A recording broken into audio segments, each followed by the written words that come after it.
Well, if you're anything like me, you find yourself scrolling through the trenches of the internet, aka Facebook Marketplace, and every now and then you find something that you didn't know you needed. And no, we're not talking about this 15-year-old Chevrolet two-door over here. We're actually talking about something else. Let's pull this garbage out of here and see what we got.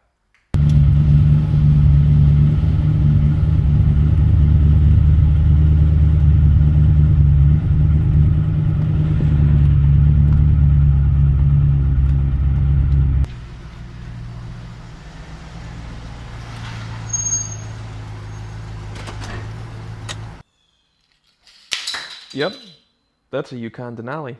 So let me give you a little background on these. This is a 2007 to 2014 chassis here.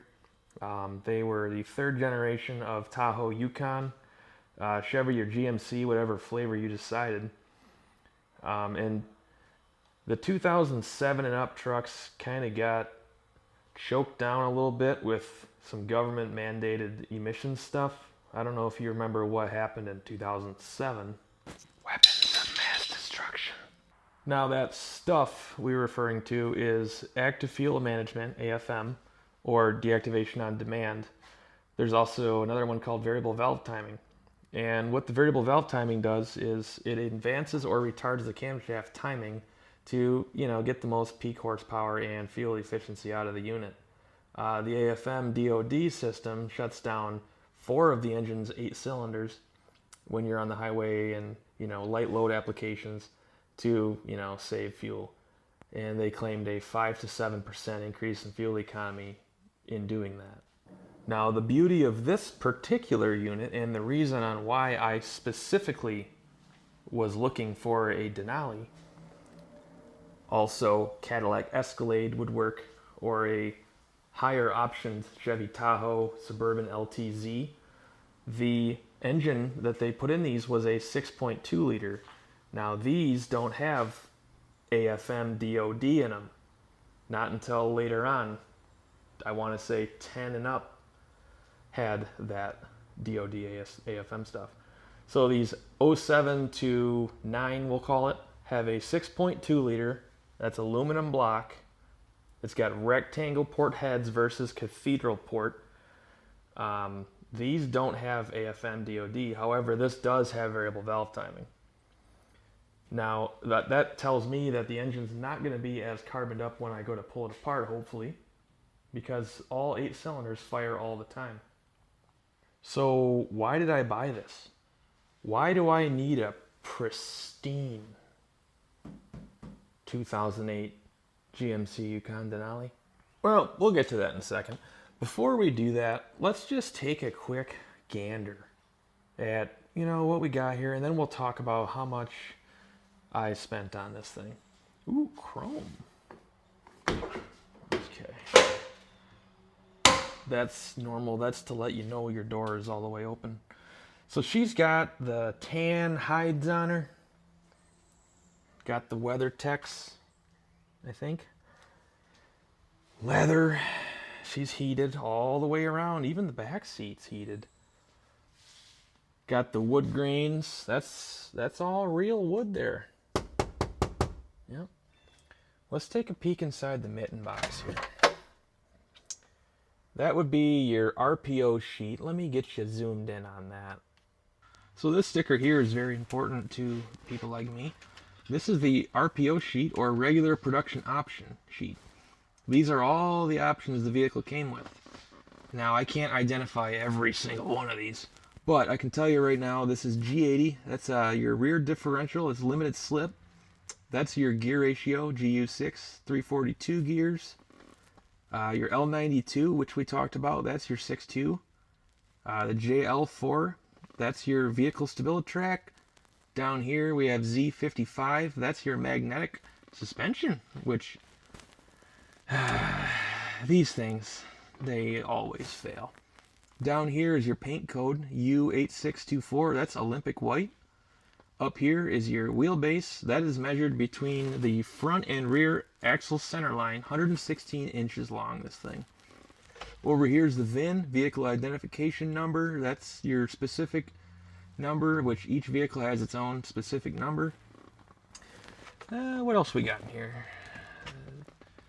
This is a TPMS sensor. These are normally found on the wheel. These measure your tire pressure. And this one here is aftermarket, so I'm sure that works just fine. We went ahead and climbed into the captain's chair. Let's just key this unit on and see what she has to tell us. Got a couple lights. Airbag. I mean, those are optional.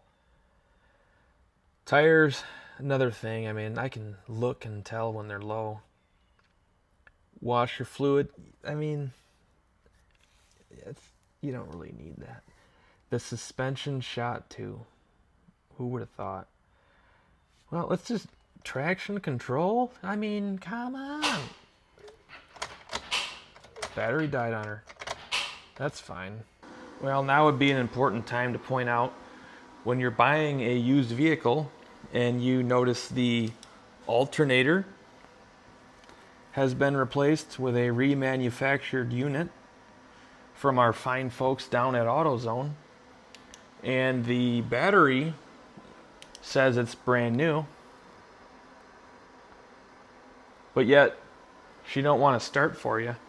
That's a good indication that the vehicle probably has a parasitic draw or current that's being used when the vehicle is supposed to be off.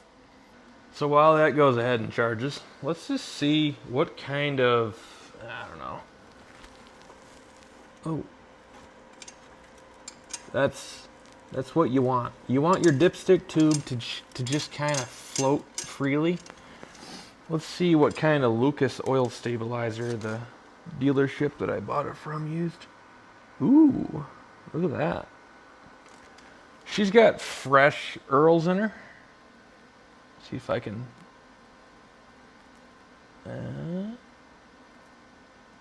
Okay. Let's just get that back where she goes.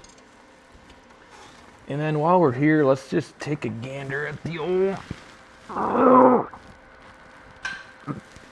shift machine juice, as Derek from Vice Grip Garage would call it. That's brown like you want it. Now, see if I can guide that back into its position here. Yeah, so I guess the good thing is they didn't try to put new fluid in it to fix something. The transmission just seems to kind of want to work. So what I mean by that is in the GMT 900 platform here, 07 and up, the 6.2's got a 6L80E transmission, and that stands for 6-speed, longitudinally placed. 80 is your torque rating, E stands for electronic. The 5.3 didn't get that until 2010-ish, I think, 11 maybe. Now the 6L80E is a great transmission. However, the General Motors, in their infinite wisdom, have always pulse width modulated the torque converter lockup solenoid. Well, back in the day on the 4L60E, you'd get lockup in third and fourth gear. On the 6L80s, you got lockup in all the gears. So what that means is instead of off, on, it's off, on, off, on, off, on, off, on. Couple that with some AFM DOD stuff, and now all of a sudden you're beating that torque converter up. So the fluid gets dark. People don't change it. You don't have to change transmission fluid. I read online, you don't ever have to change transmission fluid. Well, I've replaced many of these 6L80Es. So when I see old fluid and the transmission works good, that tells me that it's probably got a good transmission in it. Now I know, you don't gotta ask me twice, why did I buy this thing? And how much did you pay for it? Well, let's take a look. Now, although she was on FaceBase, the marketplace, she was at a used car lot, and I paid $2463.60 out the door, tax and title included. Yeah, I know, I'm a sucker. Now, it's got 160,000 miles on it. You can typically find these things on Marketplace for cheap. I scoured the internet for at least 2 weeks. And yeah, you can find 2009 Escalade with 330,000 miles just needs brakes. Oh, and also, you know, the oil pressure is 2 psi at idle. No big deal. Or you'll find one, yep, everything was great, and then all of a sudden the transmission quit working. But those things are going for 3,500 plus, and I'm sure you could talk them down if you really had the ambition. But this thing was listed for 30 days, and they had it up for 4,500 bucks, and then it was 2,900, and I walked in there and said, I'll give you 2,200 bones, because I'm sure this thing's just, you don't want it on your lot no more. So that's what we did, 2,200 plus tax and title. So let's see if I can get this thing to bark over to life here now that it's been charging for a minute. Let's get that right there. Give her a little extra juice. All right.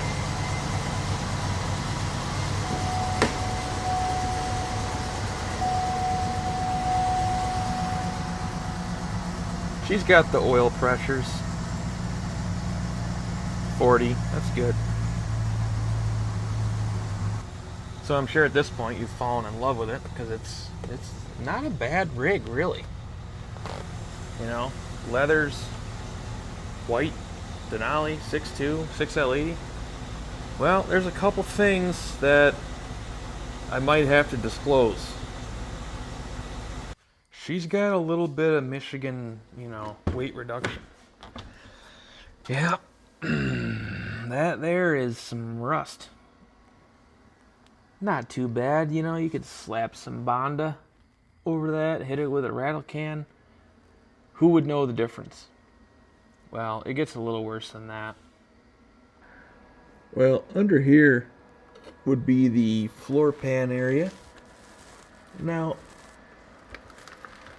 she's mostly there. I mean, you just got a couple 2-3 zip ties, and you know, you could fasten that back on. That's your shift cable there. That controls the shift linkage on the transmission. You know, that's minor details. Over here, so there's the engine, and if you squint really hard, you can tell there's a drop of oil right there, and it worked its way all the way back to the rear bumper, and that's fine and dandy because, you know, I don't want rust. But if you really zoom in, which it's kind of hard to do, somebody had gone ahead and replaced the oil pan gasket and the rear main seal cover. Now, I don't know what happened, but it didn't fix it. But that's fine. That's okay. We can fix that. Now here, I'm not too sure what was going on. I don't know if some methamphetamines were involved, but somebody had went ahead and cut here and there with a reciprocating saw of sorts. Not sure if they were after the plutonium or whatever precious metals are inside the catalytic converters, but that's an issue. So we've scooted back to the rear of the rig where, remember that Z55 we were talking about earlier on the RPO sheet? Well, this is part of it. This is an air compressor, and that is used to air up these fancy air shocks back here. These usually blow, and then this will run forever, and eventually it'll blow its brains out. Well, we also have some really professional wiring repairs using butt connectors, you know, zip ties. And, what do we got here? Somebody half-assed this repair. They didn't even snip the zip tie. Now, with all that being said, the body here, she's getting a little soft. So it's starting to sink down onto the frame, and now you have these body mounts. I think there's 8 or 10 of them on this thing. The hole in which the bolt goes through, it starts to grow, and you know, over time things just start to settle. Well, she's well settled. So for that reason, you know, she's about done. Oh. And although it looks decent from this angle and maybe this angle, she's well past her prime. So now the real reason I want this thing is for that. I basically set out to find one of these in particular because when you search GMC Yukon Denali, you are guaranteed to get a 6.2. They did not make a Denali in this body style without a 6.2. So there's no looking for a Suburban with an LTZ that has a 6.2 because a lot of those things had 5.3s. An Escalade is another guarantee, although those are, you know, the Escalade Cadillac tax. People think they got more than what there's there. Most of these things are rotted out at this point, or they have 1,000,000 miles on them. So to find a 160,000 mile one, that's pretty good. Obviously, the engine is going to come out. I will pull it apart, and the camshaft and lifters will be replaced with aftermarket because, well, they are the common failure on these. Although this one is good at the moment, I'm sure we'll find something. So follow along on the build. The next video we will show what the engine is going to go into. And as far as the rest of this thing goes, the transmission's fine, the front diff, the rear diff, the transfer case, the mirrors, the headlights, the taillights, the wheels, the doors, the seats, all that stuff. I can sell that and hopefully make all my money back. So at the end of the day, this will be a free 6.2 liter. So like and subscribe and keep your eyes peeled for the next video.